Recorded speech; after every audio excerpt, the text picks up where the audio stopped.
بسم اللہ الرحمن الرحیم۔ السلام علیکم۔ تو دوستو، وفاق المدارس العربیہ کے تحت ایک عام اجلاس منعقد ہوا جس میں عام فیصلے کیے گئے۔ اس سے پہلے آپ اگر میرے چینل پہ نئے ہیں تو پلیز چینل کو سبسکرائب کر دیں۔ تو دوستو،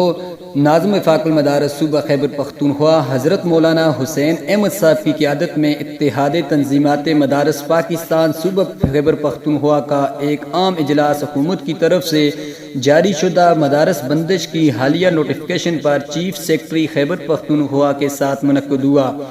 طویل بات چیت کے بعد فیصلہ ہوا کہ اتحادتنظیمات مدارس پاکستان اور صوبائی حکومت باہمی مشاورت اور رابطہ میں رہیں گے اور قومی مفاد میں ایک دوسرے کے ساتھ تعاون کریں گے۔ اجلاس میں حکومت کی طرف سے چیف سیکرٹری کے علاوہ ہوم سیکرٹری اور سیکرٹری ایجوکیشن بھی موجود تھے،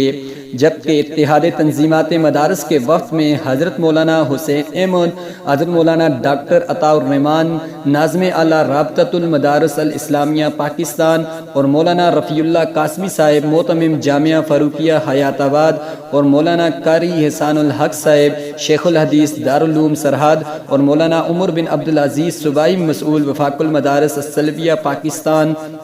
اور مولانا عبد الوہاب صاحب معاون مسئول بنات وفاق المدارس العربیہ پاکستان ضلع پشاور،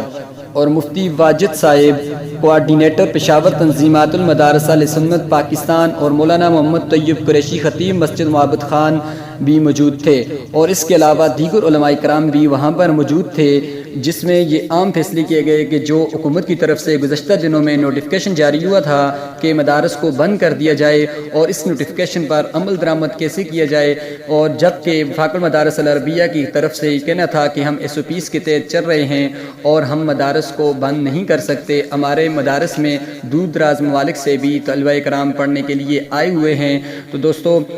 اس طرح کی مزید نئی اپڈیٹ کے لیے ہمارے چینل کو سبسکرائب کر دیجئے اور ویڈیو کو لائک کر دیجئے۔ ویڈیو دیکھنے کے لیے شکریہ۔ اللہ حافظ۔